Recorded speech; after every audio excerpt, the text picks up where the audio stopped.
I call to order the meeting of November 1st, 2012 of the Planning and Transportation Commission meeting. For the record, note that all commissioners are present and accounted for. If there's anybody in the audience who would like to make a comment on an item that's not on the agenda, that we can't act on, but we may listen to, this is the time to do it. Okay, seeing none, we have the minutes to review for the meeting that I was not at. So I hope all of you have been very good about looking at the draft minutes to find out if they meet with your recollection. Any comments and additions for staff? I move to approve. I've got a correction first. Okay. Which was, I voted against the motion, noting he disagreed with removing the word, since that was a hotly, that word was significant in the discussions at the downtown committee. It had specifically been put in and debated at the downtown committee. Okay. So. All right, I'll entertain a motion. Do you want to make your motioning? I move to approve with John's amended comments, which includes where the context of why that word was actually removed. And I second that. All in favor? Aye. I abstain. Passes 6, 1 abstention.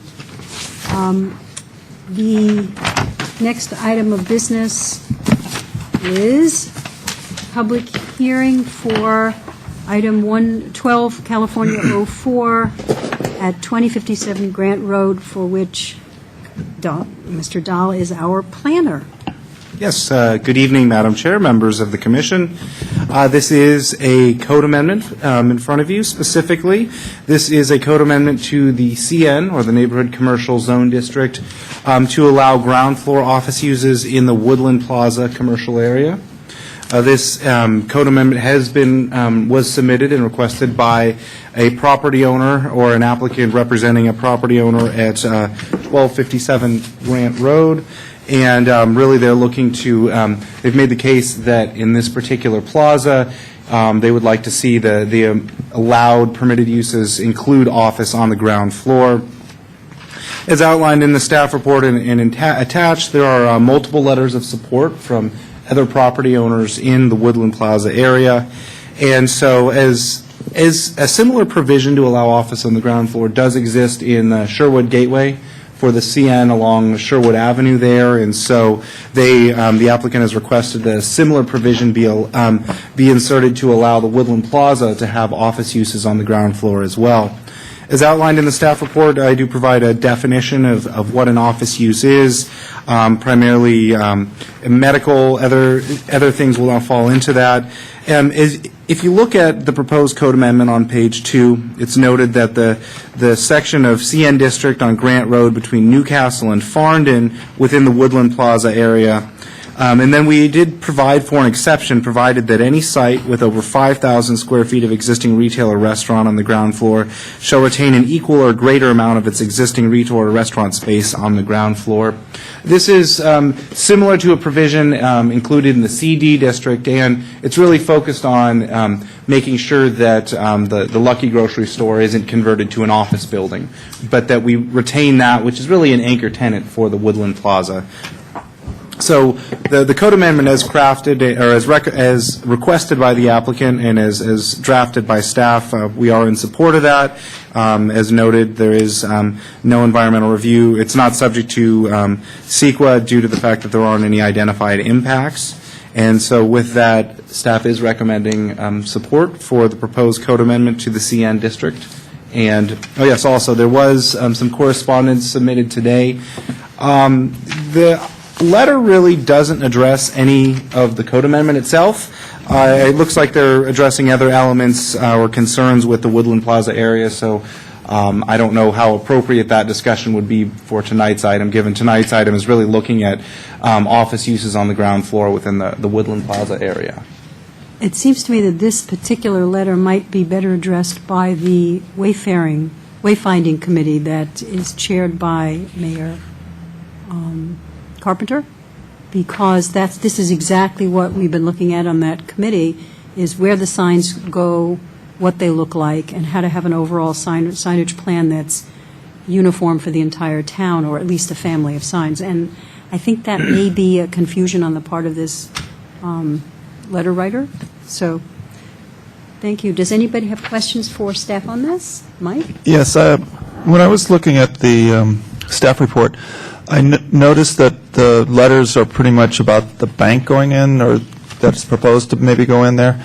And when I was looking at the zoning ordinances in the city, I noticed that there's an OA classification. So how does OA differ than what's being proposed with the offices on the downstairs? Because it does specifically call out the fact that banks are allowed and a bunch of other things for an OA zoning.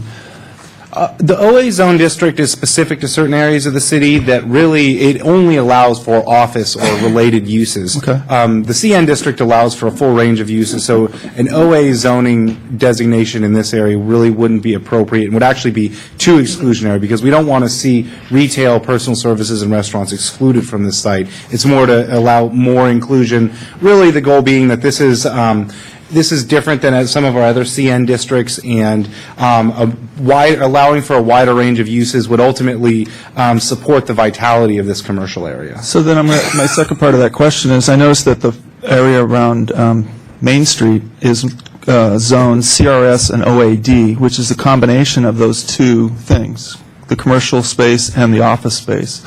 And so why wouldn't we just create a new code on the map that says this is OA and CR or CN, so that these areas specifically could be either or, rather than trying to tweak the code zoning to make just offices and things like Sherwood Plaza and start piecemealing it out.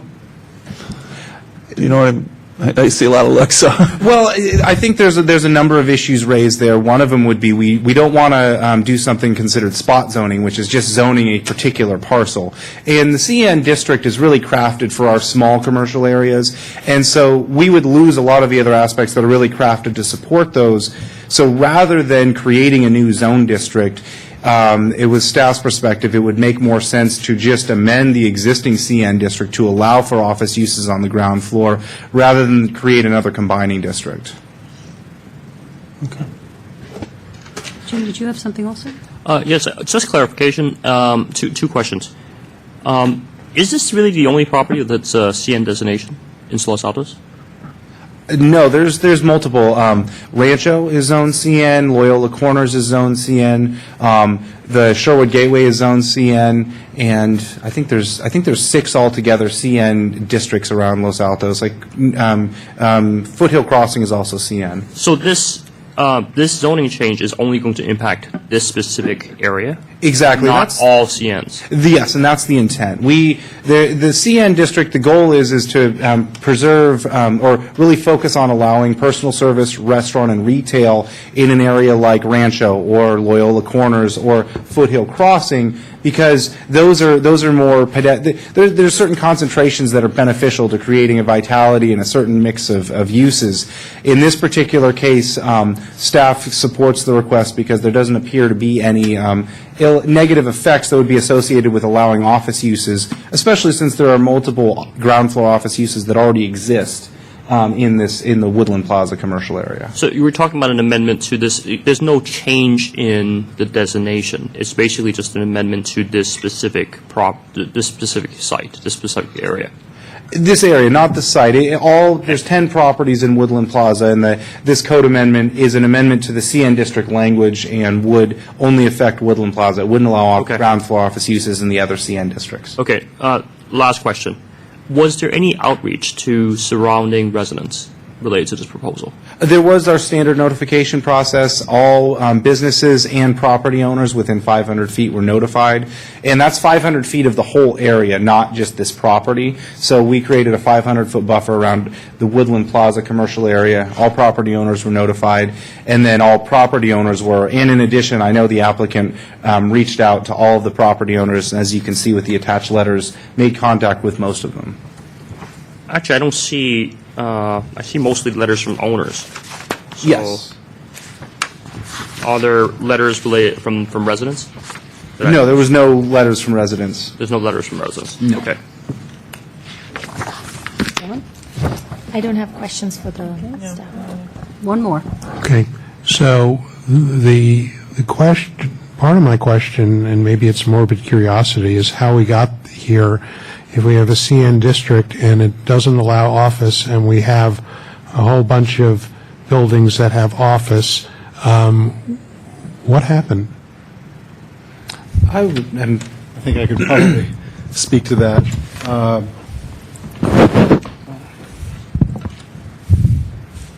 The city's changed its codes over the years. This has always been a CN district or the equivalent of it. We, in the past, allowed office buildings with use permits under prior versions of the code, so that the office building at, I think it's Farndon and Grant, was allowed under those rules.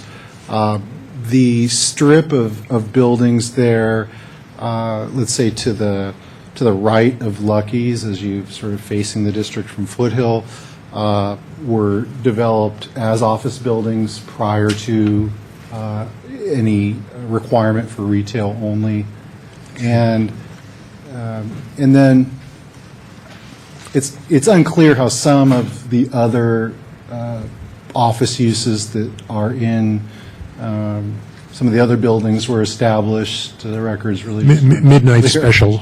Okay, all right.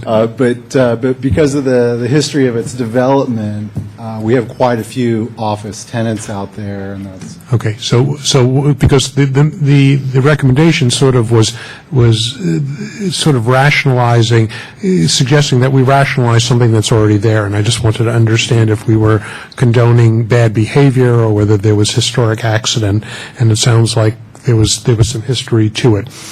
If we look at what happened at Sherwood Triangle when we went from CN with a requirement for retail to CN and allowing office, when was that done, and what's changed in the Sherwood Triangle area as a result? What have we seen?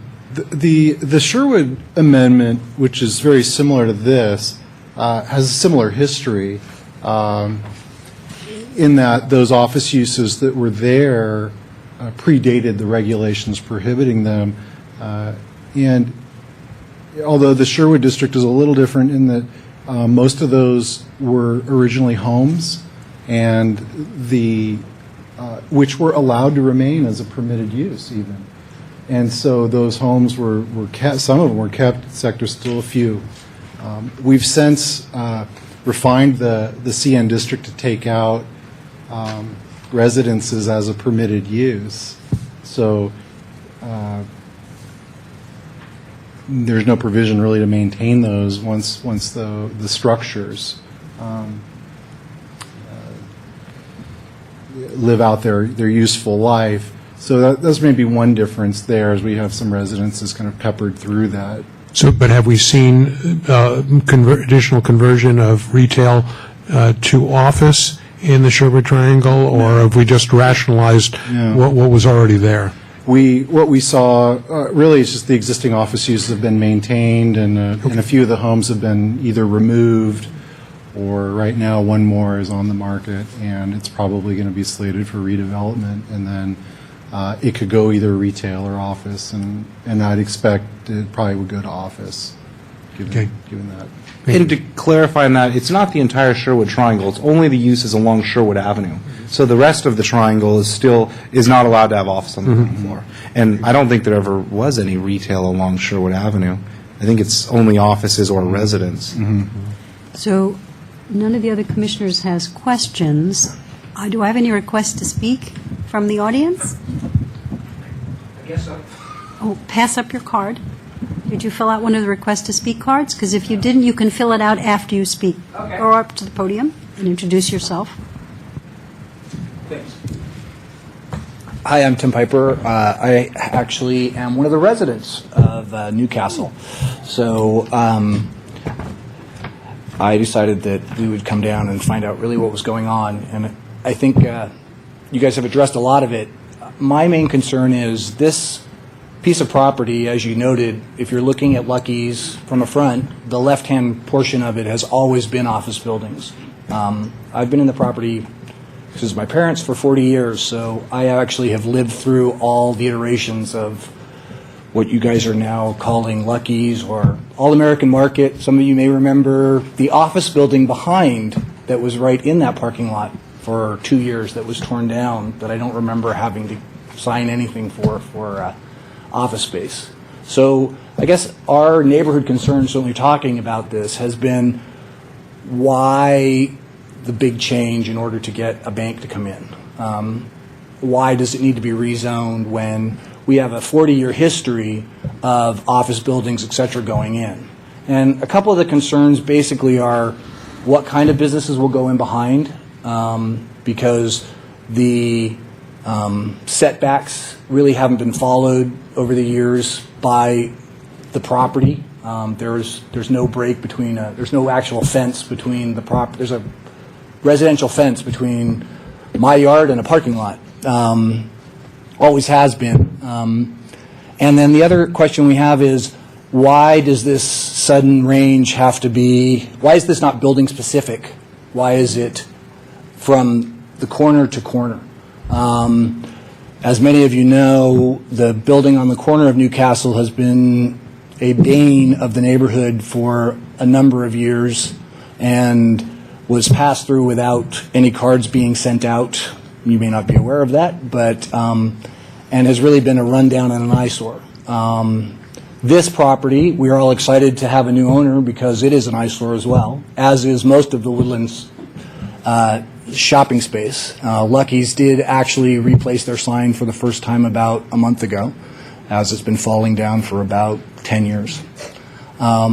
Reading quickly through, oh, sorry. I was going to answer your question, but go ahead. Go ahead. Well, one of your questions is why is it this end-to-end as opposed to the building? And the answer is because the planning industry doesn't approve of spot zoning. Okay. And so that's the first part. And why do we need to do it at all? I think Zach did a really good job of explaining that even though it was there, it's a matter of rationalization of what's there with making the codes work. And the reasoning behind it was that it was requested by a new owner, and as you noted, it's an area that could use an infusion of new business. And as one of the letters, or maybe two of them noted, if it's a bank and you get people coming to the bank, that means they will also be going by the other retail establishments, and that's not a bad idea. 100%. And looking at the letters, obviously, they're the same form letter. Well, that's how they do these things. Right. I'm totally aware of that. So I noted the same sentence in all of them. As I said, our concern really is just how does this affect not only this space, but also the corner of Newcastle. We've already had a run-in just this year about a AT&T 50-foot pole on the building. And so we'd like to know how this rezoning is going to not only affect this new property, but I guess both properties. Well, I think that Zach did a good job explaining, but Zach, do you want to just run down one more time? And would you give your name and address, please? So Tim Piper, From, 1981 Newcastle. okay, so would you explain to Mr. Piper what kind of uses would now be allowed that weren't previously allowed? So this isn't a rezoning, it's more of an amendment to the existing CN district, and this wouldn't have any change to something like a cell phone tech. Oh, no, or any right. of the development standards required for a CN district. Really, I mean, as defined in the code, when you look at an office use, an office is a predominantly professional and or business service, and contact with the general public is not as frequent as with retail or personal services, and a significant portion of the business may take place at other locations. Examples of office uses include banks, law offices, accountants, medical, advertising, computer support, real estate offices. Okay. So those are the types of uses that would now be permitted as before were not. Otherwise, there's no change to the district.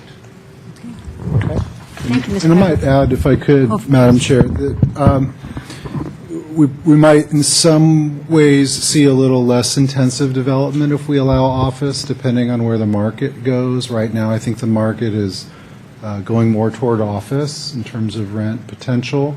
So I would expect to see more of these spaces filled with offices. And in the building at Newcastle and Grant that was approved in the, I think it was the mid-'90s or something.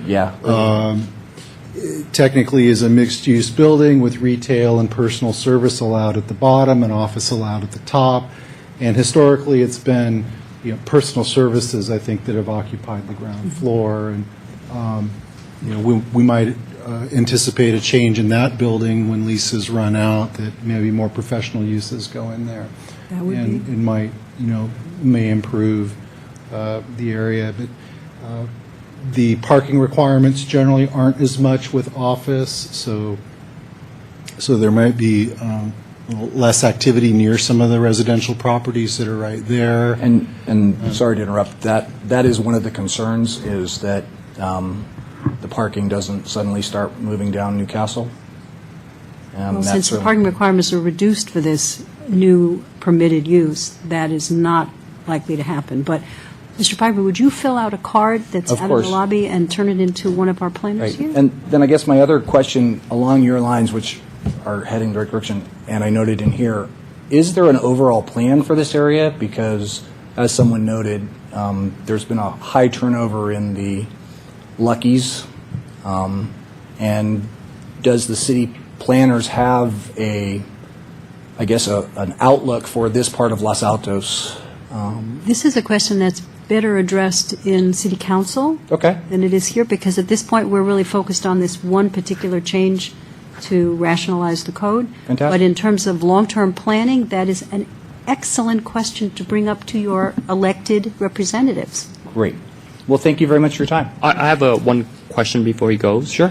Have you had dialogue with other residents of Yes. this area, and has there been a lot of information spread about what We this change means? received this mailer about 2 weeks ago, and to be honest, many of us were confused as to what was really going on, and I actually walked over and talked to Brian at Allied, who is definitely who really is the best property owner in the area, and he explained to me what was going on and that the bank would be moving in there. And as I said, I actually back onto the property, so I wasn't notified, but I have probably the biggest vested interest in what goes on behind, as I have no green space between the property and myself. And so, yes, the neighbors, we've all discussed what's going on, and I actually was the person who said I'd come down and find out and report back and see. As I said, our concern really was why. Because it's already, you already have commercial space in this space, so really honestly, what's the alternative plan? What are you really up to? Well, that So, happens a lot when they have to rationalize stuff Right. that's here. But thank you very much for Okay. coming, and report back to, we like to I see our will. neighbors being involved. Thank you. Nobody else who's here would like to, all right, in that case, after you finish speaking, go get your card from the lobby and fill it out and turn it into the planners, please. Great. I might be able to clear up a few questions. My name is Linda Garcia. I'm the broker for Jones & Company Realtors. I also am representing Betty Anderson, who's the owner of this building. I do a lot of rentals from end to end. That's, basically what I do. Parati Properties is now Garcia Properties.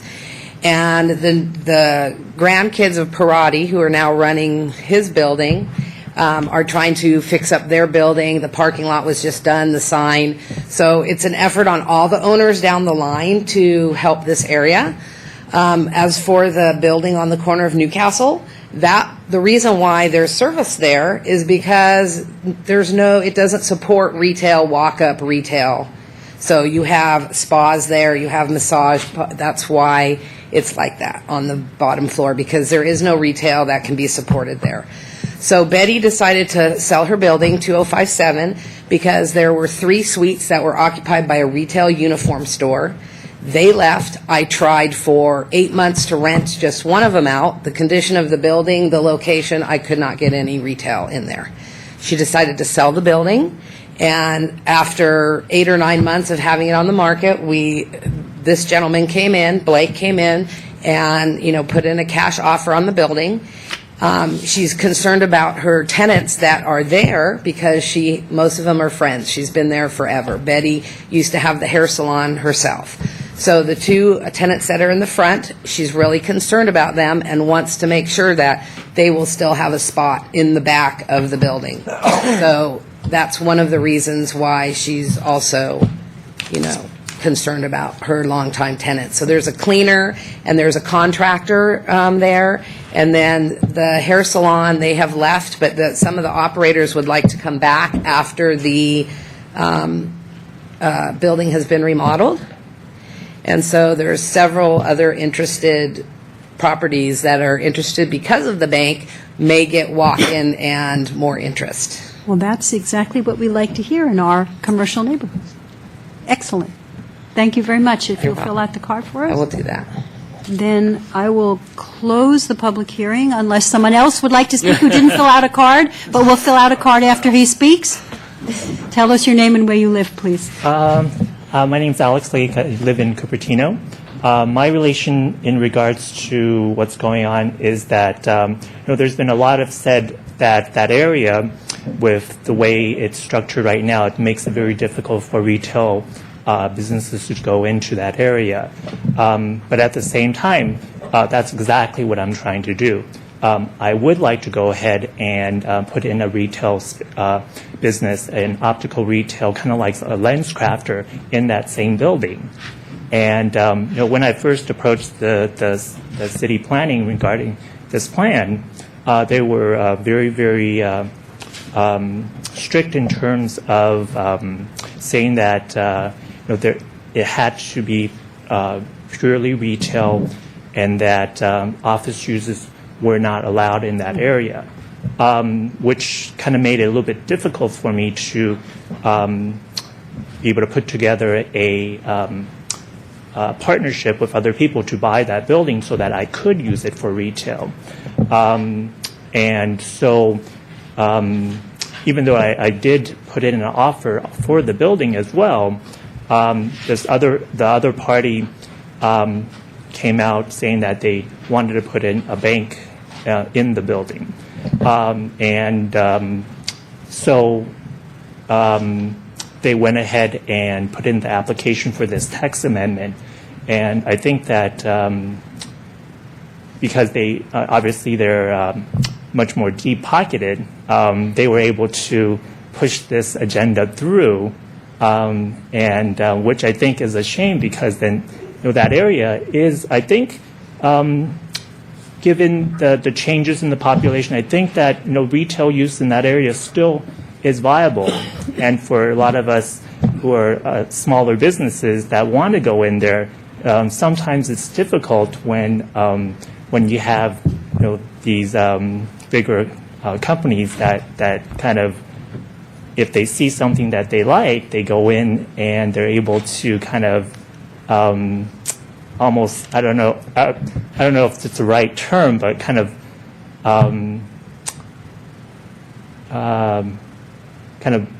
almost seem like almost buying their way into a situation and being able to basically do what they want. But it's not mutually exclusive. I think the good thing about what we're doing tonight is this doesn't preclude retail going in, and in fact, what the broker was saying, Linda, was saying that sometimes it's hard to have retail survive if it's not a destination place, or if it doesn't have any foot traffic. And so, in fact, this may turn out to be beneficial. There are other parts, and I'm sure you can talk to her about them. There are other places you might be able to come into in that area for a small-scale retail, which will be supported by a local community going to what might very well be a bank. Though I have to tell you, if I had a nickel for every time someone come in here and said, I'm going to put a bank in or a specific use, and then didn't, I would be a very rich woman. So all I can say is, we have to wait and see what will happen, but a bank is not precluded, nor is retail. And so if it turns out that this enlivens that particular neighborhood shopping district, that would be to your advantage to go in there as a retailer as well.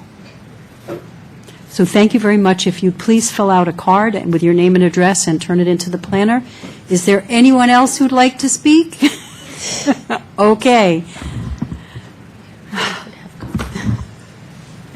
I'll make this very brief, but my name is Sandy Chen. And you live?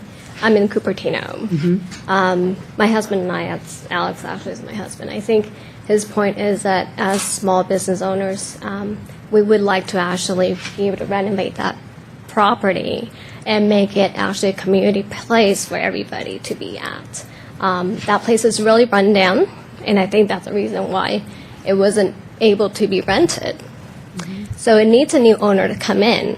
But the question is, I guess for us is, there's a big development company that basically wants to take over the place. And yes, we're not going to be able to beat it, but we actually have the financial ability as a small business owner to actually renovate that property, that building. Well, I'm afraid And, that one's not going to happen in this watch because it's already been sold. It actually has not been sold. Oh. It's pending this meeting right here. So I think that's something that we're calling to your attention, is that actually as a small business owner, we actually would like to be able to make this a community place and not have it to be a big institution. And for us, if we develop it into a retail, we actually will be paying you property taxes. And I don't know how the bank works, but as far as I know, I don't think they're actually going to be paying community taxes at all. So that's something for you guys to think about.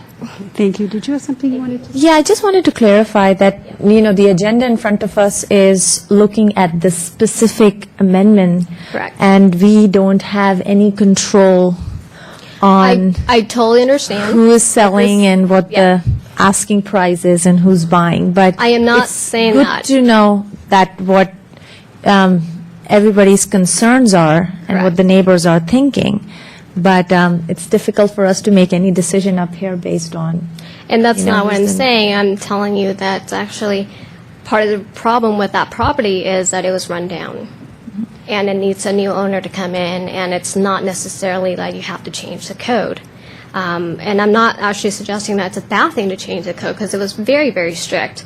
And we had to do a lot of things. But we would be able to make it work, even without having you change that code. But That's all right. anyways, okay. Thank you for your comment. Please fill out a card and put your name and address on it and turn it into the planners. And now I'm going to close the public hearing and ask for some discussion. Can I ask staff a question? Of course. So, David or Zach, if we change this, what, if anything, could happen in terms of redevelopment under this scenario versus the existing scenario? We have a 30-foot height limit. We currently have the ability for somebody to put in mixed use, retail on the ground floor, office on the second floor. If we change this, they can put in all office. What else changes? Because I'm hearing at least from one resident who's representing others to understand what the impact of this might be. And in a non-redevelopment scenario, I think we've laid it out. But in a redevelopment scenario, what would that look like? Well, this was, it doesn't change anything but the permitted uses. So all the zoning regulations, height, floor area, parking requirements, all remain the same. So in a sense, if a property develops as office, it could have a little larger area and be supported by the same amount of parking space. in a Because of the way, lower parking because it has requirement. fewer traffic, parking impacts. But that's really sort of the only effect. The other aspect of it is, and this is why, one of the reasons why we weren't proposing a combining district or re-envisioning the district, because when we start to talk about changing the development standards, then we're really changing the playing field for all the property owners that they've been living with all this time.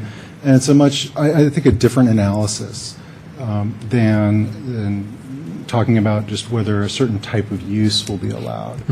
So we thought the best proposal here would be to kind of honor the existing uses that have been maintained there in a way that we've approached it in other parts of Sherwood, and I think has been successful for us. Thank you. Another question of staff. I heard you, Zach, say that spot zoning is not desirable, but as I read Section B, it's so specific to saying, Grant Road between Newcastle Drive and Farnan Avenue, and it has this exception for a site with over 5,000 square feet, which is specific just to Lucky. How is this not spot zoning, and why would that be considered a bad thing? Spot zoning is if we took the property at 257 Grant Road and said office uses would be allowed on the ground floor at 257 Grant Road.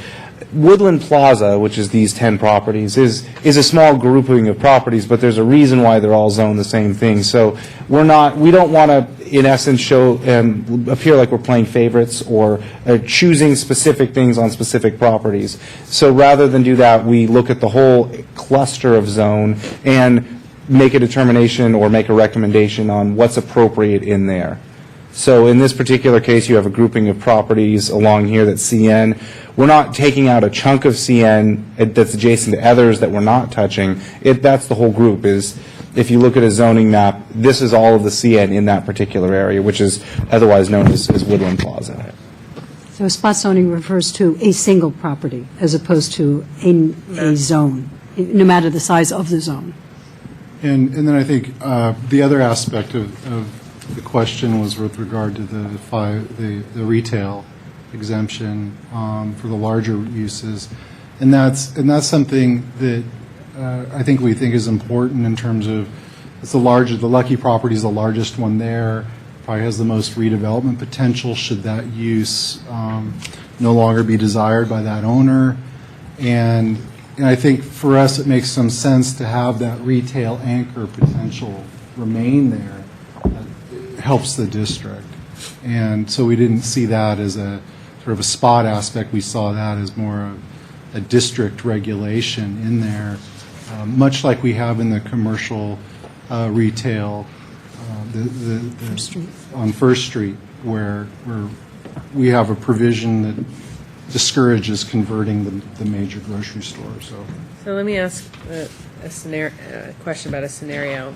Let's say the Lucky's doesn't survive the test of time. At some point, they decide they're not going to put more money into that Lucky's, and they go away. Are we going to be shooting ourselves in the foot by saying it has to be retail if they can't then find someone to fill that amount of space of retail? And if we have to then fix that problem, won't that be spot zoning? Well, I think, if we were faced with that, we would probably see a mixed-use proposal on this property. We would expect there to be an ability to provide at least that much retail area there. But I think if someone argued that really wasn't possible, it wasn't in the best interest of that district, we could look at amending the code if that became an impediment to redeveloping a property. I mean, this is sort of a philosophical discussion, but we have very few significant properties of that size in South Los Altos. So, in fact, one could hypothetically say that if it wasn't a grocery store, and I think a grocery store is an important aspect for the people who live there because it's Trader Joe's or them. That's it. So there really is a large community which that grocery is both supporting and being supported by. I think it would be still an attractive property for someone to come in with retail because it is an underserved part of our town. And 5,000 square feet or larger is a pretty big property in a town of our size. So I see that as less critical. But if what you're saying is you're concerned about this amendment to the code, and that's an issue you want to bring up, are you comfortable that we could look into crafting a motion for this? Do you have enough information? Does anyone else have other questions for staff? Mike, I thought I saw you before. I don't have a question for staff. I just have just an observation. When I read through the zoning of OA, I don't understand what's the difference between saying there's office on the bottom floor and just zoning this as a mix of CR and OA and making it very clear in this area we're having both, and that's kind of what's being proposed here. And why don't we just do? I mean, I thought about Loyola Corners, and there's 3 properties. There's a bank there. It's zone CR. CR or CN? It's CN. I'm sorry. It's zone CN, and the office buildings that are around it are all zone CN. It's not called out because it got grandfathered in, I'm sure.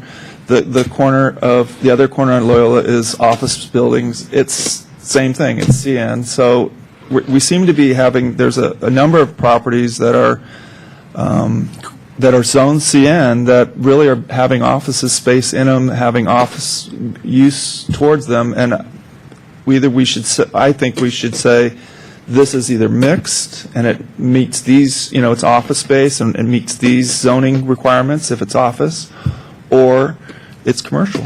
Well, I think I'll answer this and then we'll throw staff out. My understanding is this is a neighborhood commercial area. It's meant to provide the kind of services that the neighborhood wants. And it tends to be small scale with occasionally a larger use that's something that's very important to people's lives, like a supermarket. I think in this case, I looked at this. Actually, I should have the discussion. We should go through it. But, I looked at this case and I said, this is basically neighborhood commercial district. It has a lot of non-conforming uses. That's one of the issues. And whenever planners get together, what they really want to do is make things work on paper. And I think that this is the most elegant solution for doing that as opposed to rezoning the whole thing. But having said that, I'm now going to shut up because I don't normally speak until the end. And why don't we let you start, Mike? You've started to say this is your thought. Yeah. And when you give these thoughts, can you support and would you support the changes that are proposed on this? And let's go down through the... Yeah, I think I have a hard time when we're starting to take something that's commercial in a neighborhood, and I live in that area, so I'm very familiar with that, and I'm not within the 500 feet. I asked the staff already. But I think that there is a use, I agree with the staff report about having a destination and having it an office destination is going to draw more people to that area, especially when you have retail down the street at Loyola Corners and at Rancho and Trader Joe's. Those are big retail spaces. This space seems to be a hodgepodge of buildings, single-story, some two. Mostly there's office, but there's a lot of just office-type businesses in there. And it seems like we are saying this is OA. This is an office administrative zone, and we could zone, the sides to the left of it in a mixed type, and the sides to the right of it in mixed type, and leave Lucky as commercial retail, and not have to put this amendment in there that says, well, if you're, we're kind of targeting Lucky and that building for that. And I'd also say that the Sherwood area should be the same way, and I also would say that the area to the left and right of Loyola Corners, that triangle outside of the commercial area, should be zoned the same way. There are office buildings that are supporting office things, and they could be commercial and office if that's what's the desire, which is to try to get more retail there. But office would be acceptable use of those buildings. Jim? Yeah, a few comments. This proposal actually concerns me a little bit, and here's a few reasons why. I think that it's pretty clear from the letters that the owners of the property actually support it, and it sounds like, and it wasn't part of this deck, but I've heard it from the audience, that there's a pending real estate deal on this. That said, based on the discussion from Ronit and Zach and such, I'm not really convinced that this zoning change is not a spot zoning change, because it's really intended for one specific tenant with one property. And if that's not the definition of a spot, I don't know why we're doing this change. So that's another aspect. And if the overriding concern is basically that the area is less vital than it could be, and that it is still an eyesore, increasing occupancy for one tenant isn't going to correct the eyesore issue. In fact, it might prolong the eyesore issue, because I think that it may discourage from someone from actually doing some further redevelopment on the area or such. But that's just I'm just speculating there. And the third point is basically we heard from Tom, right? Tim. And I think his open comment was very, very telling. It's basically saying, well, I'm just coming here to figure things out. And really, that's not a statement that the neighborhood residents are very well informed about what's happening here. And I can understand why they're kind of shaking their heads and going, why is this proposal being made? Because I don't really understand it. So, yeah, I guess I don't support it. Jerry? I'm amazed that we're having this conversation in such great detail. To be honest with you, that area has been, I live up in that area, and that area has been troubled since I've been in Los Altos, which is over 30 years. And anything that we could do to stimulate traffic and to stimulate growth and to stimulate vacancy should be welcomed, and I imagine would be welcomed by the residents there. I don't agree with you by saying that this is a spot residency. Go talk to the sandwich shop owner about his troubles since he's bought the building, and go talk to the tenants that this young lady here talked about. We need to do something in that area that will stimulate growth, and it's not going to be through retail. Look at, I manage 3 million square feet of retail, and I can tell you that the vacancies drop every month. It's the world we're living in right now. Is retail is being controlled by the internet. I mean, it used to be that I used to welcome a Best Buy in my shopping center. Now I wouldn't. You couldn't get me to do it because Best Buy is considered a shopping center for the internet. It's a warehousing for the internet. People go to Best Buys, they see what they want to buy, then they go home, go on the internet, and buy it for less. And that's where retail is going. So for us to take an area like this and to allow maximum flexibility is what we should, on the Planning Commission, be doing to stimulate the area. And all that's, and I also disagree with you by saying by helping one tenant, by helping one owner, you're not going to help the rest. That's untrue. When one owner is a success and more cars come to that area, that stimulates growth. Ask the broker over here. So I think by allowing a bank, by having more drive-through traffic, this area is going to be stimulated, and I think it's a good start to what we need to do in that area. So I'm in favor of it. I have to agree with Jerry. I actually drove by there several times this week. I've been there. I have shopped at Lucky's when I had no place else to go, and I was in that corner. And, I don't live there, so I haven't, gone there for what I need. But I have been there quite a few times. And I always thought that that whole area needs help. And if I was the homeowner living on that street next to that, I would want it to be vibrant, active, so that, you just don't have something which is looking so down and old just sitting there. And I agree. I mean, if for us to get any traffic there in that part of the town and give it a boost and get it going, it's worth it. And if in this day and time, if a bank is willing to come and put a lease down, and if there is somebody who's willing to buy a property in cash and invest the money to redevelop it and get tenants in, I mean, it's for their, if they're going to buy it, they don't want it to be sitting empty. They're going to do something with it. And I personally would like to see this kind of a change being proposed so that it makes it more flexible. We already heard that there were people who were willing to put something in there, but there was a restriction which just didn't let them do that. So I think it didn't come to us then, but it has come to us now, where we have the option of making it happen. And I'd rather not see it being postponed or pushed back, because I think any change which can happen in our town should happen now. And if we can make it happen, I would support this. I agree with Jerry. I think my question was misunderstood in that I don't actually see a problem with spot zoning as it's been described in this situation.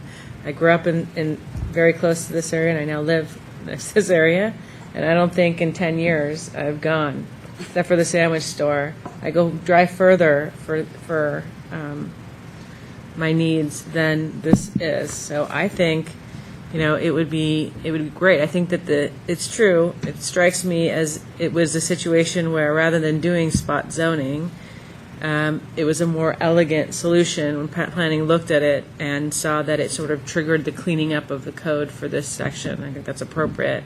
And I think it's fortunate that when you have an eyesore that someone comes in and says, I want that, and they're going to make something better and special, and that will hopefully create momentum. I think that if they are able to collect a certain amount of rent, that is going to incentivize the people right next to them to do a few improvements, and perhaps another building will go for sale and someone will have an opportunity to put in their retail dream. So I'm hoping that this will stimulate it, and I think it's totally appropriate for us to rezone it. John? So I support this change as well. I've seen firsthand where when we do make changes to zoning, we can have a dramatic impact on development. We've seen that on the perimeter of our downtown, and I'm very pleased with what's going on in downtown, although, there are some exceptions. We don't always agree on architecture and fit, but in general, we're seeing more vibrancy. I don't consider this spot zoning. I think the applicant has merely pointed out what already exists, and we all intuitively already understand that, in fact, retail on the ground floor is not working. There's not enough demand for it. The questions I asked, and I think I'm delighted that we have a resident here, is to make sure that we're not adversely impacting the neighborhood, because I think we need to be aware and sensitive to what happens in the neighborhoods. But from my understanding of what we're proposing here, I don't see where this will negatively impact the neighborhood. I think it will positively impact the vibrancy of the area, the property values, and therefore I am supportive. Well, and I support it too, as I said earlier, out of turn, forgive me, because in a lot of the work that I've been doing in the downtown zoning committees, although the goal is continuous retail, that you would have retail after retail after retail with people moving through and spending money as they do, this is an area that has not been able to support that. And my personal thinking is that it's, in some ways, there isn't enough volume to it. It's just too small. So the synergy you get from a larger area, even Rancho, which is relatively small, there just isn't enough there. And so I feel that by changing this particular tweak to the commercial neighborhood zoning, we will allow another kind of use so that there's another option for people who want to come in. And if it turns out that there are 4 professional offices in a row, and they bring people to go to the office, whether it's an eyeglass place or a dental office or whatever, they will get a sandwich. They might pick up something from Lucky's. Maybe Lucky's will say, look, this building is getting redeveloped. We could do a better Lucky's. We could compete better with the other grocery stores in the area. They pretty much have a zone where it's totally theirs if they were willing to. Captive audience. Captive audience, if they are willing to rise to the challenge, maybe this will be the thing. So with that said, I can support this change to this particular area as proposed by staff. So I am, yes. Could I make some follow-on comments? Of course. One of the things I don't want to be misconstrued about is I actually would like to encourage vitality in this area, right? I mean, that's without a doubt, that's really the objective. Right. What I don't agree with is whether a long-term lease with a bank is going to solve that problem. It might be a small incremental step, okay? It could be that it gives us an opportunity for someone to actually go in and make some redevelopment of a specific property. But I'm just simply not convinced that that's going to address it. The other aspect is basically, we heard this argument about the fact that it doesn't support retail today, and it's such a blanket statement. I can't see that supportable, and the reason why is because it's purely a market-driven economy, right? If rents get to a level that attracts certain types of retailers, perhaps it's a small business, perhaps it's some type of specialty business. I mean, there's lots of really interesting creative talent in the Bay Area. That really can kind of generate some really interesting retail environments that don't currently exist in Los Altos. And I actually would support something, I would support other measures that increase the vitality of this area, but I'm not sure that, given the scope of this, I mean, it's just really specific, it just feels very specific to one property. I don't see any other changes besides that. Well, actually, what I was going to say is, what we see is the impact will be immediate on one property. But I agree with you, we don't know what else will come out of this. And basically, that's why I said, from my perspective, if we make a change that allows more uses instead of narrowing the uses, I think it can only be to the benefit. It may very well be that this will be the only one that changes immediately, but that doesn't mean that someone else can't come in who can't make it as a retail definition, but can as a mixed use in some way. So just to clarify my position, I would actually support a zoning change in the event that someone actually comes and wants to do a redevelopment, right? Because I think that that it actually is a substantial public benefit to actually renovate a much larger space in that area. Whereas, again, I just don't feel comfortable with this specific one simply because it just seems very too narrow in scope. And, I mean, I appreciate all your comments. I think that you're absolutely right in terms of this being an incremental step moving forward.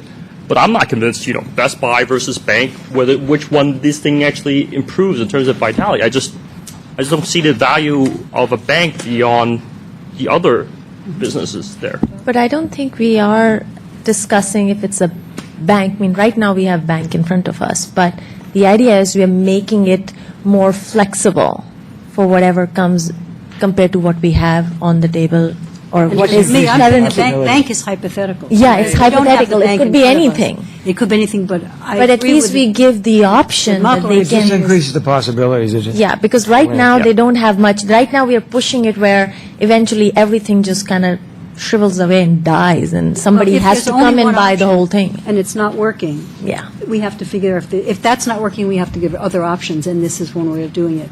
With that said, we could probably do more talking about this, but I would love to I have a think motion. Jerry had a further cover. Well, only that I'm just going to lay it on the line and give you my prediction of what's going to happen in the future. One is that it was never suited, I don't think, for retail because it's really not a drive-by place. You pointed out, one, it's too small, and B, it's off the beaten path. So you can't offer enough diversity where people say, I want to go shopping there. Secondly, here's my bet for the future. If Lucky doesn't survive there, we're going to be talking about zoning that retail. I mean, we're going to about zoning that residential because I don't see it going office. I see that expanding. I see that neighborhood going into a larger residential. And I'm not saying I am advocating that. I'm just saying that I'll bet you sometime in the future, if Lucky goes under, the next planning commission at that time will be looking at that as a possibility. Well, we all know residential is what's driving it at this moment. So that's what's going to happen. That's not what's in front of us, Okay. guys. That's not- What's But- in front of can us I- now is a... Can I make one quick comment before you make a motion? Because I just don't understand this, and that is, so we have a zoning code that says OA, and I keep harping on this because when I read through that, it just says offices, that's what it's about. And how does this, what we're saying yes to, or going to make a motion and talk about, or vote on, office located on the ground floor, what's the difference? I don't understand that.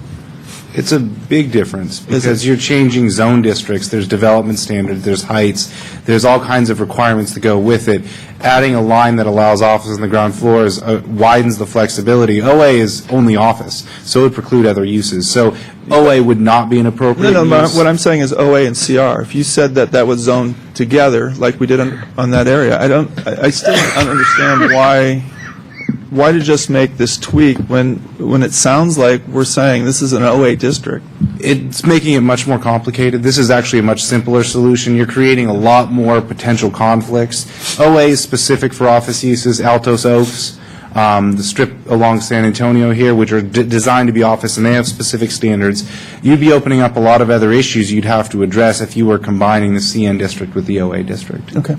So I'd like to make a motion. Yes. A motion to recommend approval of 12 CAO4 and an amendment to Section 1440-03 according to the changes as outlined in the staff report and recommended findings. I'll second that. All in favor, say aye. Aye. Opposed? Nay. Okay, I'm going to abstain. okay, we have one abstention, one nay, and 5 in favor. The motion passes. Okay, the next item on our agenda is a summary of the city's green building regulations. Let me tell you, I have a little warm-up on this. So the reason this is here is because I went to a, thank you, it's cold. I went to a joint meeting with DPAC, Suzanne Embiel, and myself, and Marcia Summers, and Jim Gustafson, and James, and David. What we were trying to do is figure out, in response to our discussion previously about wanting to get more education, wanting to be better commissioners, to do our commission duties better, how we could actually set that up. And Marcia was there because she's the one who allots time and money of staff to do this. And so what we tried to do was break it into parts that could be done by staff, parts that needed to have an outside input, and how we could basically make this work. So this piece is the first of our educational seminars, which is to have a survey for those of us who don't know what the city requires in terms of green building now and where we stand. In terms of understanding the traffic impact analyses, James is arranging for an outside consultant to put together a dog and pony show for us, which will probably happen after the new year. Great.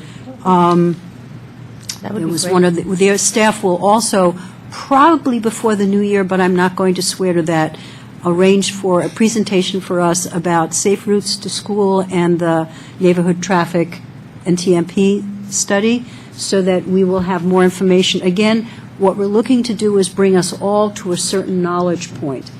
Paralleling this, Suzanne is working on 2 or 3, maybe more, informational seminars that her group will be putting together for us to understand bicycle and pedestrian access.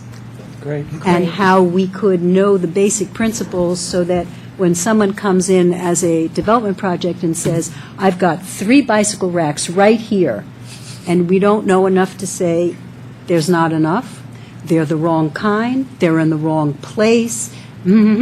So she is working on that, and that will probably happen after the new year as well. But with that said, I'm going to let, I guess it's David who's going to take us through the green building regs so that you know that this is the beginning of our enlightenment. Thank you.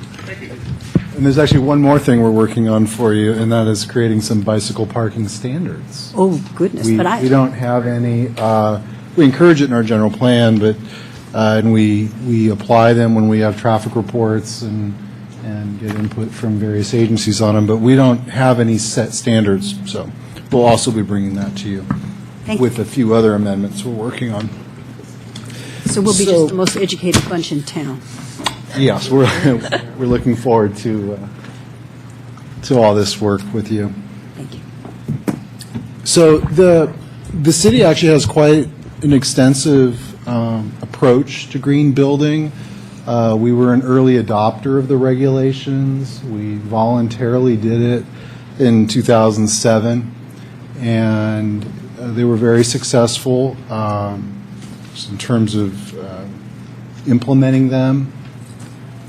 And we built on that when the state actually adopted green building regulations. What we required is for new construction and substantial additions originally had to be rated a certain way in terms of energy efficiency and sustainability and addressing other sort of environmental characteristics. But then the state actually took it farther and required certain mandatory measures of projects. And so we've adopted that. We did this in 2010. one of the things that's, I think, interesting about it is the state has historically addressed energy efficiency in the building regulations for quite some time through the energy standards, and they were pretty strict in terms of our own standards if we would compare them to other states. And then the new CalGreen codes say you have to improve on that even more, by 15%, and so that it's a pretty aggressive standard, but it's also very flexible, and we use checklists, and this applies to both residential and non-residential construction, where really it just focuses on energy efficiency, and if you meet the bar plus 15%, you're complying. And so a project has a lot of flexibility in how they might do it, and in fact, they can incorporate photovoltaics and not have to increase their energy efficiency by that extra 15%. So it's a way of encouraging the photovoltaic. So, and that's something we did over and above the basic green building regulations of the state. So we're out ahead even now. If I'll interrupt for just a minute, the flexibility that David's talking about is if you look at the last few pages in the bundle we have, there are 5 separate categories: community energy, indoor air quality, resources, and water. And what you have is there are a certain minimum number of points you have to get in each category, but the greater total is more than the minimum added together, so that you could be heavier in one category as long as you met the minimum in every category. And that's the flexibility that allows people to make choices when they're doing the building design, so that in the overview, you get the energy conservation that we're looking for. And as a sidebar, we've had regulations, Title 24 for buildings since 1978 in the state of California, and it is a flag-waving part of our state that the state of California uses the same amount of energy it did in 1978 now as it did then, and we have 3 times the number of people. And we're so far ahead of other states in the union that they look at us with great awe. But please go ahead. I just wanted that flexibility. I think it's important that you understand it, so that if someone comes in and puts in photovoltaics, they're going to get a lot of points in one category, but that doesn't meet the requirement in other places. They're still going to have to do other things about water usage and insulation and so on.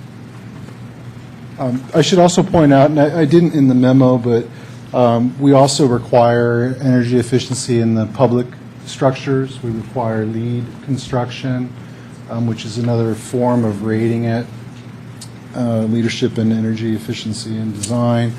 We also have exceptions for historic structures. So there are a lot of building code exceptions to maintain historic structures structurally, but also it backs off these energy efficiency requirements when people are renovating those, if someone wants to choose to do that as a way to preserve those structures. And so since historic resources are really a big part of our community, we've adopted those regulations as well. In addition to these green building standards that we have, we also adopted the state's model water efficient landscape ordinance well before it was required of us. And so we're real proud of that too. And this applies to most large commercial projects and some single-family residential. You have to be re-landscaping an entire residential property generally to rise to that level of the water-efficient landscape.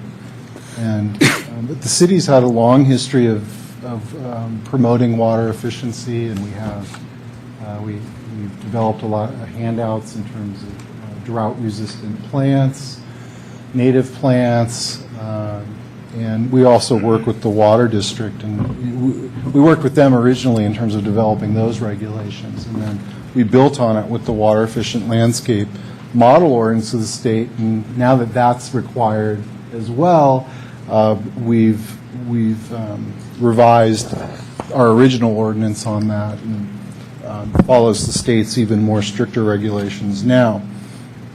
And then finally, we're embarking on the Climate Action Plan. And this is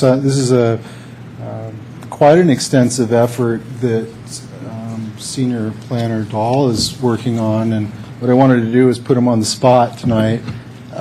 He didn't know it, but I'd like him to actually take this section over because he's leading our consultant team on the city's effort on this, and I think can do a much better job explaining it than I can. So Zach, please. So the city, as you may or may not be familiar with AB legislation, it's Assembly Bill or AB 32. It was passed by the state back in 2006, and it essentially seeks to reduce the greenhouse gas emissions emitted by the state and bring them back to 1990 levels.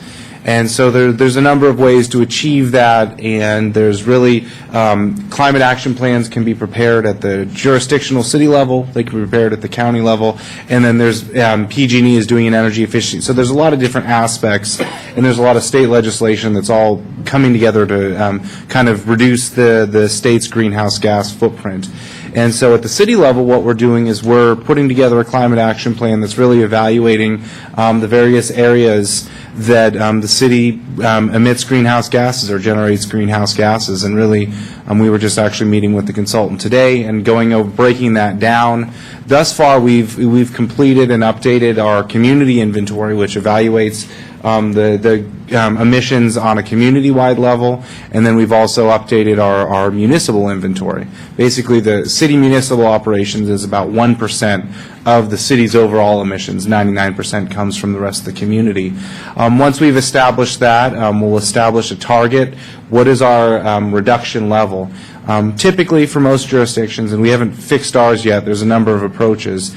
You shoot for a 15% reduction from what your 2005 emissions were. We've established that number, and the state, the Air Resources Board has said that a 15% reduction from your 2005 levels would be equivalent to the 1990 levels, since there was a lot of information that wasn't available in 1990 to where we could actually quantify what that number would be. So once we've established a reduction target, the city will look at a suite of policies, will evaluate what's already on the books, and quantify that. And actually, based on the fact that we were an early adopter of green building regulations, and we've been very forward-looking in a lot of our other policies, it's my expectation that what's already on the books will get us fairly substantially close to where we need to be in reducing our greenhouse gas emissions. So that's really the next step, is find out where we are, what our current policies are doing, and how close they've gotten us to our reduction targets. And that process is going through the Environmental Commission. You can go online, and if you go to the Environmental Commission's website, we are posting documents for the Climate Action Plan as they are presented to the Commission. You're also welcome to come and participate there and provide feedback. The goal is that in spring of next year, probably May, June, July, we'll have a document that will go before Council for final adoption. And we'll be checking in with Council probably in February as an interim step, make sure that they get their feedback on reduction targets and kind of the overall suite of various programs that we could implement to reduce the city's greenhouse gas emissions. So that's kind of the process in a nutshell. And I'm also available to answer further questions on it if you have or need clarification. A question, suggestion. From what I understand, one of the single best ways to reduce greenhouse gas emissions is to put solar panels, reduce the actual amount that you're sucking of energy. Is that right? That's one of them. Actually, the biggest contributor to greenhouse gas emissions is vehicles. That accounts, vehicle travel accounts for 50% of Los Altos emissions. Okay. Residential energy, I think, is 36%. Okay, so I'm thinking of it in the context of the Planning Commission and codes that would affect construction like these, right? Because this doesn't affect cars and emissions. I mean, all of the residential checklists, that type of stuff. One thing that I've seen, and I know you've talked a lot about encouraging people to put solar, And I think one town that does it really well is Los Altos Hills. And I'm sure you're familiar with their provision related to solar, and I think it should be on your suite of policies that you consider, is that they have a code provision, I believe, that says for every square foot of solar that you put on your home, you can add that square footage to your allowed Actually, construction. you have to have a minimum of 500 square feet on your Up to roof. 500. On your roof. Maximum. To actually get that provision, but that provision goes out by 1st of January. It's no longer existing in Los Altos Hills after 1st of January. You could They're gonna increase give your up. FAR, right? Yeah, Not and FAR. They've your had it for developed area 5+ only. years, I believe. Developed area. Yeah, developed area only. Something to consider. All right. John, did you have another Yes. comment you wanted? Yeah, actually, although the interesting thing is in the hills, they have an acre minimum. So when we have 10,000 square foot minimum, you might have some unintended consequences. Zach, a question though, greenhouse gas emissions. I'm just curious on the automotive side. Living close to San Antonio Road, I've seen over the last year and a half a 50% increase in what looks like crosstown traffic. Does that get included in Los Altos' count of greenhouse gas emissions? Because we don't control that unless we... People cutting through town? Right. Unless we make, we put a toll exit at, on 280 and 101, which actually might be an interesting revenue source. But No, the only trips that are attributed to Los Altos or vehicle trips are ones that either originate in Los Altos or end in Los Altos. But vehicles that cut through Los Altos, we don't bear the burden of those emissions, even though we're still we just hailing. bear the burden of the traffic. So I'm going to bring up something real quick, which was something that we had brought up when we were the old commission. How many commissioners or committees we have in the city who actually receives the packages that we come and pick every 2 weeks from the city? Well, they're posted, are they not? They're posted. Yeah. Yeah. No, they're posted, but mostly everybody comes and picks their packages from the police station, correct? Except for council. So we had brought this up. Are you saying this is an extra trip so that I, when I pick it up when I'm out running and I'm not using my car and my... It's mostly not, because when we get it, when we used to be picking these up, I don't know about everybody, but we are normally at work, and you come in the evening and you actually just make a trip to come pick this up. And we had brought this point up that, I mean, Ken and I had moved over to the iPads, that not only for the trips, it's just the amount of paper which gets printed. And at that point, I know it was something we had brought up and it hadn't gone anywhere. But I would highly encourage the city to look into making it all digital So use. funny, I thought you were going to say I you have wanted them to affordable deliver it computers, to yeah. our houses, and then we'd No. for everybody. We would have 7 trips, we'd have 1, because in It'll still not be Palo Alto, one. the packets are delivered to the commissioners. I know. Well, I was saying in this But that day was and age, different. we That should was be digital and try and cut back on our paper usage also. I As just we're could not walking down resist. here, I'm sorry. My comment is I would like to have maybe a point of discussion, and we can see if I can get support for making not only the 4-kilowatt photovoltaic system a benefit raising item, but also solar hot water, which is much less expensive, has a much shorter payback, Yeah. and is being used 24 hours a day. I mean, it's used 365 days a year. I think that the photovoltaics have a long way to go yet. They're still getting better all the time. But solar hot water is like gravity. It doesn't wear out. And it seems to me that's a no-brainer if we wanted to augment our code to make that an advantageous item to put in. I could definitely support that. I would be happy to support that. Do you for have sure. any other thoughts that you would like to share on this, guys? Mike? No. Jim? Do you have- Go ahead. I'll just jump in afterwards. Okay. So I may be the oddball in this discussion. I can perfectly accept this, okay? And it could be that I am... Learn to live with this? Yes, exactly. I actually have comfortable with my oddball approach on this. Now, I have actually reached out to a number of environmental consultants, and actually I haven't been able to get a straight answer about this, which is basically that, the common wisdom is that people are very much convinced about the environmental benefits of actually photovoltaic systems and other systems like hybrid cars and things along those lines. But I have not seen any study about the manufacturing cost associated with this, right? I mean, think about a lithium-ion battery, which is kind of what we're talking about in terms of hybrid cars. They are mining, huge environmental impact, huge amounts of energy required to actually create lithium-ion batteries. Okay, they do actually recycle it, as I understand it.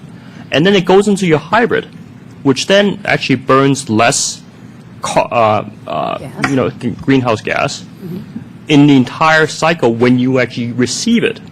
But I'm trying to understand, is it that the greenhouse gas for that type of technology is really generated at the very beginning? Because what you're talking about is large amounts of coal-fired plants creating energy in order to create lithium-ion batteries that can then go into your hybrid.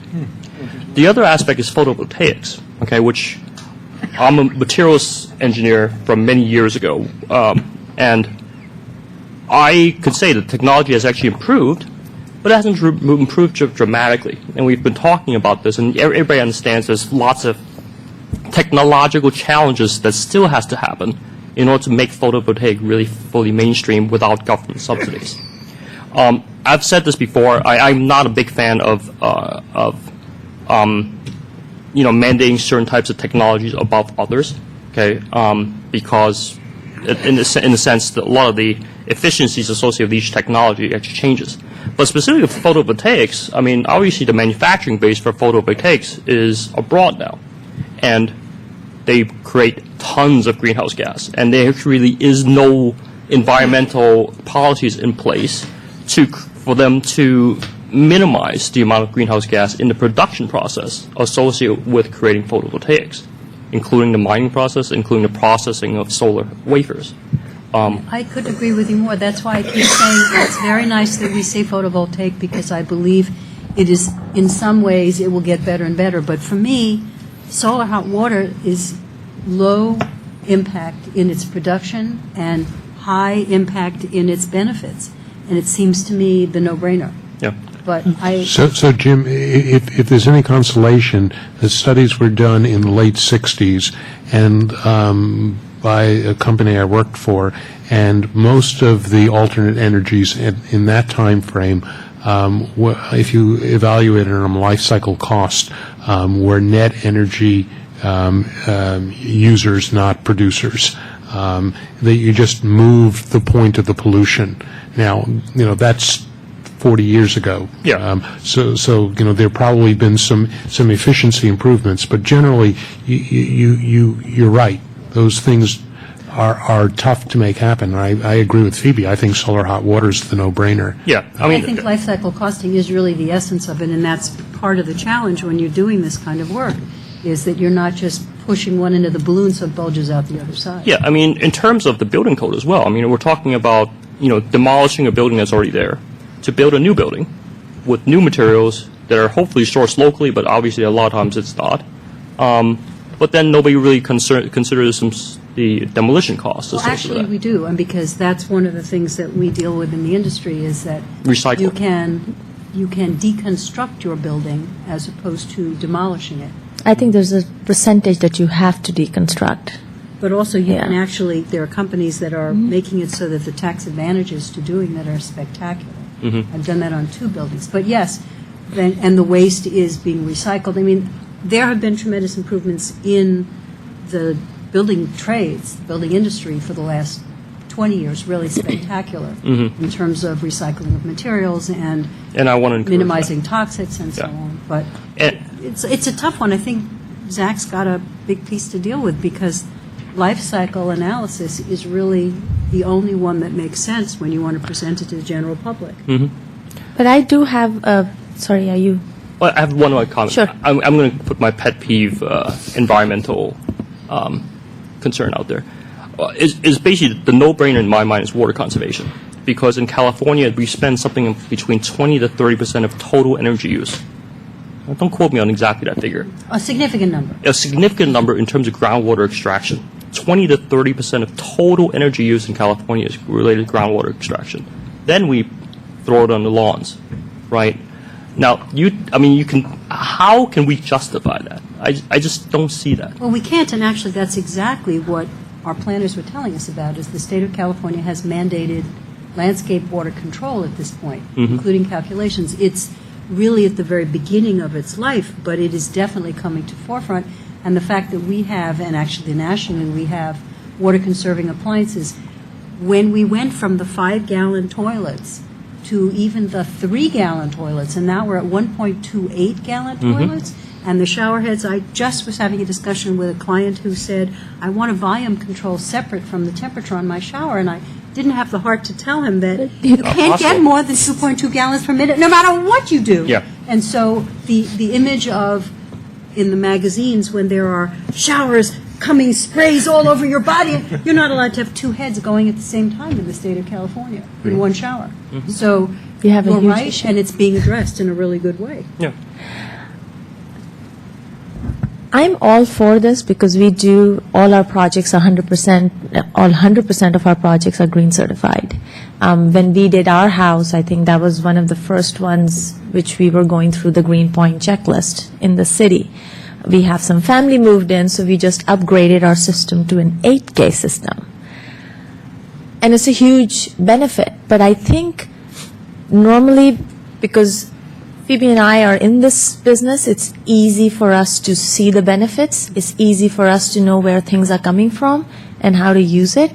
I think as a city, we also have to make sure we have enough resources to educate our city. I mean, how do our neighbors or everybody around us really know what the benefits are? Do they know what I knew, that, yes, there are a couple of companies out there where you can now lease the equipment, and you don't have to pay up front. So if you can't afford to do that, you can go ahead and lease the equipment for the next 20 years, which, by the way, 25 years is the cycle of the solar panels anyways.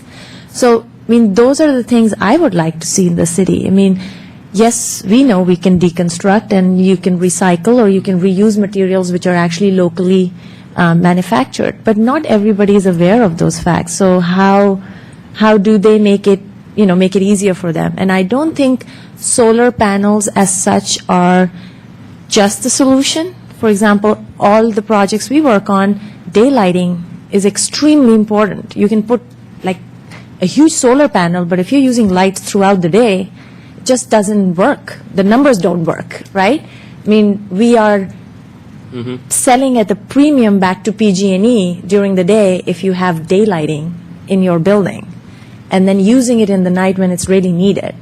But we should be educating our city, our homeowners that, these are the benefits and these are the numbers you can be looking at, because we can go ahead and put any of these things in, and of course the architects and the designers would do the numbers for the homeowners and say, okay, this is the minimum we've met, and here it is.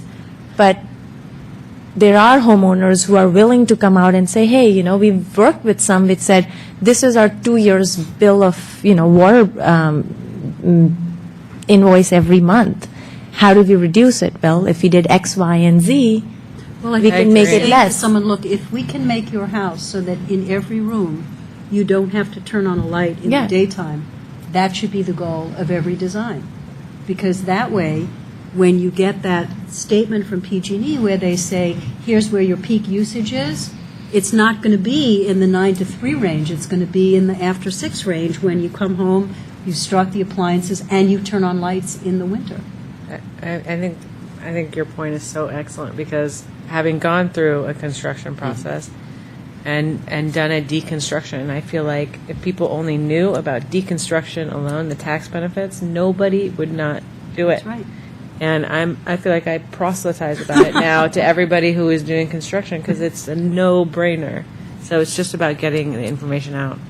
So I'm all for this, but I think I would love to see something down the road a little further where we can give back to the community and hold some series of, I don't know, Educate them in some way. Yeah, in some way, This is make the it point where I fun get to and say, do If it. you want to do that, I am sure that you can work with staff, because anytime someone says there's something that should be done, Eleanor Roosevelt said, you can curse the darkness, you can light the candle.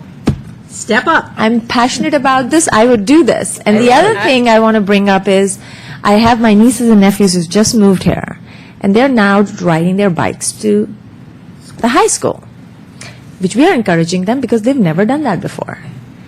And their bikes get stolen. And now they've said, you know what? We are not going on the bikes. It gets stolen and we are not doing it. And so they have an excuse. How do we make it exciting for the teenagers to actually go? Do we work with local businesses to come up and give them some sort of an incentive school-wide? But that's a lot of mileage. I mean, we calculated our trips. We have 19 trips from our house. It's just ridiculous. But, if they're taking the bikes, it's a huge difference. So is there something we can work as a city to encourage our youth to actually ride the bikes? So, That's BPAC. Yeah, BPAC. That's exactly what we're talking about. And each high school has carbon-free commute. There's a green group in each of the high schools to try to help educate their student body to try to get to exactly that point. Yeah, they got Perhaps have educated, better but they have no security. incentive. At that age, unfortunately, you need to give them incentive to Well, do there's a things. group, there will be a group in every high school of some size, small or large, of kids who really care about it early on, and they will do it. But if their bikes are getting stolen, that's probably something that needs to be dealt with at the school district, because in other It's schools, they discouraging them. have chain link cages, you put the bike in, it's covered In on Palo six Alto. sides, and Yeah. you can't, it's a lot harder for stuff to get stolen. But with that said, I would like to ask can I get a couple of people who will nod if we could look into solar hot water as one of our incentives in what our city does in terms of, I don't know what the next step is on this. If you may substitute 4 kilowatts of photovoltaic in lieu of exceeding energy standards, can we have another line that talks about solar hot water in some way?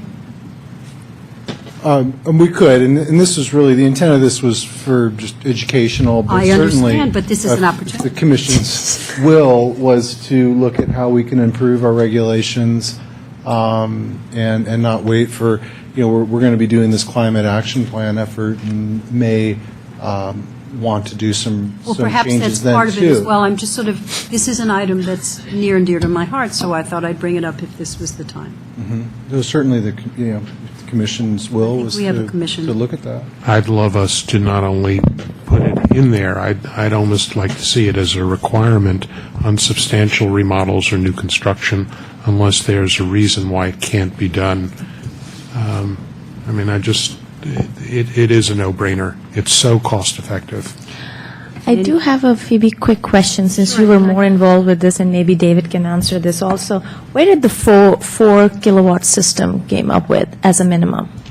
I mean, we've been living in a 6,000 square foot house with a 2.4K system and had a zero energy bill for like 4 years. So where did the 4K system come up? I think it comes from the state building code, and I'm guessing Beyond the 15%? with the 4K being a little more than what's like necessary to zero out, that there's probably thinking about that it's helping Giving back to produce the energy community. for the grid. Got it.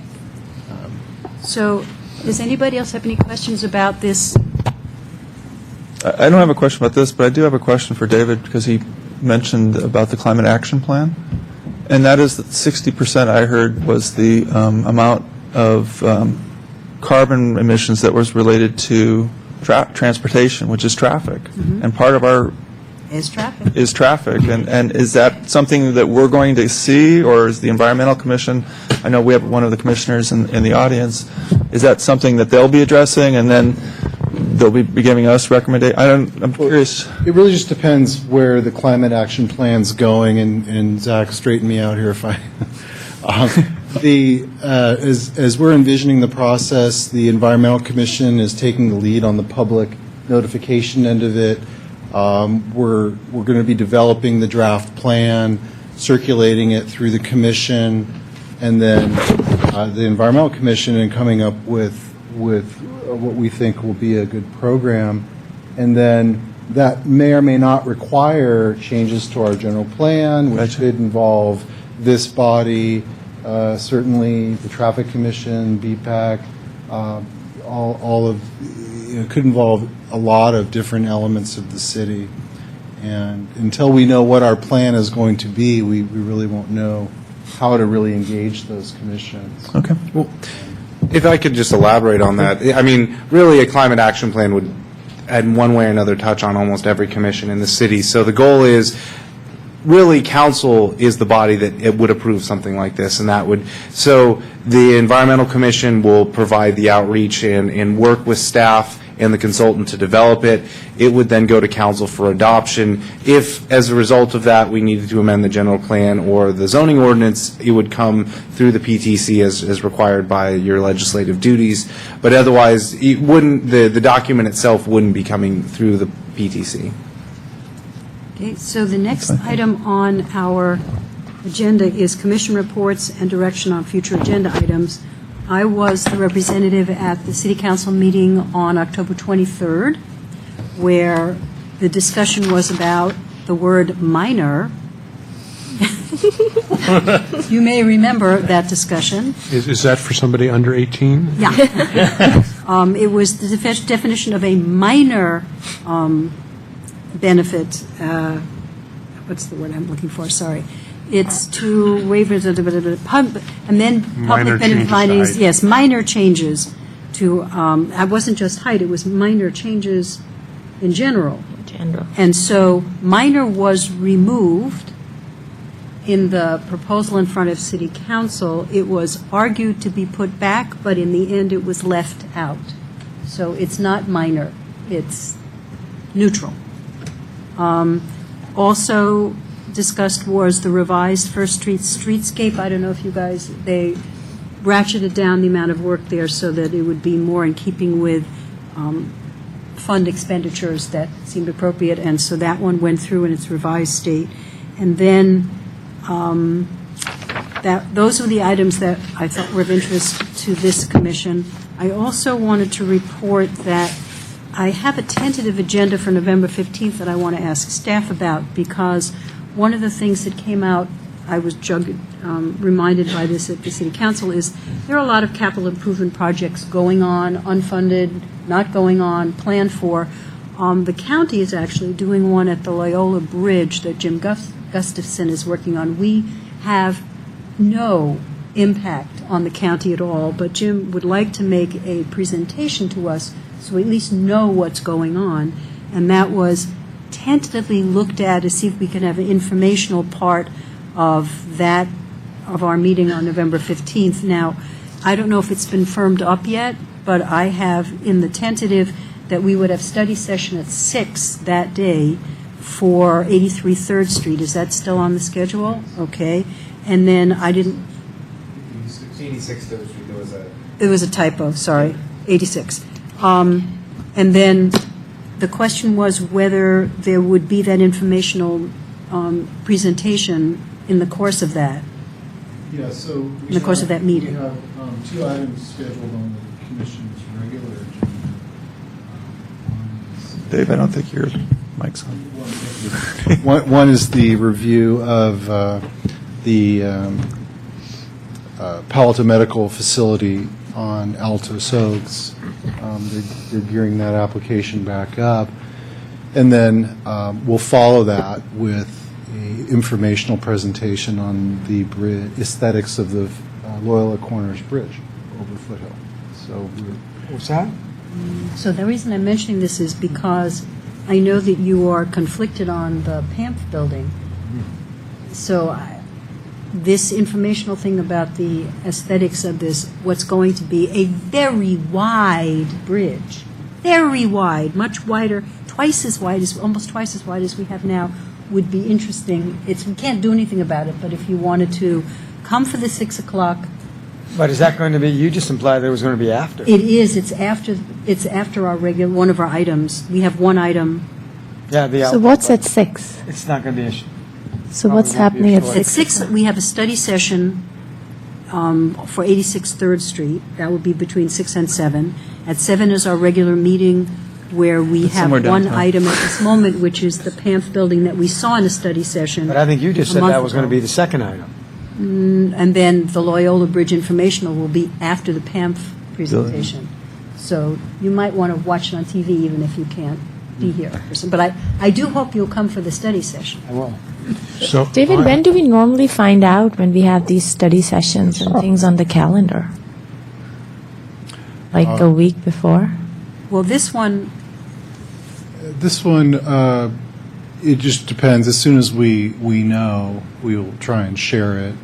This is one that I think we firmed up last week. so one of the questions is, if it would be possible, could you do a straw poll before you put it on the calendar for a study session? Run it as a quick email to all 7 of us, because the more notice we get, the more able we are to be here earlier. As And opposed to saying, we've set it up for the 15th, for the 6th, could we say we're contemplating it for the 15th? The only reason I ask is because I just actually found out when you responded to the email, Correct. you won't be there, and then Phoebe said, well, there's a session. I'm like, huh? Did I miss something? And I had another email that said, whoa, where did that come from? So as soon as I know, I put it out. So there's that. So I'm going to make a slightly different request, which is, once upon a time, the Planning Commission had a much bigger agenda when we were doing design review. And if we're going to have a light calendar, then I frankly would rather have the study session, as the second part, or the first or the second part of a regularly scheduled meeting at 7 o'clock. And because, all that does is, if in fact we have one item on the agenda, and it's something that's already been through a study session, it's hard for me to imagine, famous last words, that it's going to take more than an hour or two. Famous last words, I know. But it's not unusual, let me rephrase that. It's not unusual for us to have 2 items on an agenda for meetings that start at 7 p.m. And so if it's going to be more than 2 items, and in addition we have a study session, I can understand where that starts at 6. But if we only have 1 item on the agenda, I guess I'm wondering why we can't do that as part of a meeting that starts at 7 p.m. Yeah, well, we can look at that, and one of the there's 2 things there. One, on the study session, it's a special item. It doesn't occur much, and this is a way we signal to the public we're having something special. So it's given a different agenda, time and name. But we could certainly, if you guys wanted, we could schedule them on light days, or as a matter of normal policy, it could be through your regular agenda, and we'll find some other way to highlight it. But the other goal was to bracket it, because we didn't want these to be open-ended discussions. And we are all the favor for bracketing. It's just that I think a little bit more heads up just Yeah. makes it Maybe a little we have bit more easier advance for all notice. of us to be here. Well, certainly, Yeah, and, that's all. and we'll do that. I apologize if we didn't give you enough notice. Certainly, we would want the full attendance of the commission, otherwise there's really, not the benefit. So are we on for 6 o'clock on the 15th? As far as I know, that was, and then I have a few goodies to share. Before you do that, Phoebe, I'd like to commend you, because I was at the city council meeting as well, and Phoebe did an outstanding job of representing us. She was called to the stand a couple of times by city council to ask her opinion for a meeting that she was not present at, and I But I thought she knew did. what the discussion I knew was. what the discussion was, Good but job. she did a very nice job of, Well, of representing the points and being very articulate about what our vision was Well, and the what. thing that was interesting is, I don't know if you knew this, but I actually supported Minor. Yes, I know that. I supported in the downtown committee, and I didn't want to say that when I was talking to city council, because in fact, it was the planning commission who, as a group in a majority, said this isn't, it was take it out. And so it was very interesting to me to have to discuss the alternative of what I had talked about. But in the end, I believe that the discussion that you had was clear enough that I could understand what you were thinking. And that was easy for me then to say, in a certain level, if we always go for the lowest common denominator, if we're always thinking that people are going to do the worst thing, and that we don't think we have enough redundancy in our process, then there's something wrong with our process. And so there is that piece to it. Now, that's not to say we won't have someone come along to attempt to take advantage of this, but that has happened in the past and will happen in the future. And in the end, we have enough redundancy in the reviews that if it's a problem, it probably will not be one that will be significant, though David Cassis says he's going to hold me to the wall on it, so we'll see. Had you seen the video? How did you know the discussion, or just your conversation? Conversation. I made it, I wanted to, I read the minutes and I wanted to understand what was going on, so I did a little research on it. But in fact, I think in the bigger picture, we've got a good thing that came out of this whole discussion. And I feel there's better clarity for people who want to work on our town, so that's a good thing.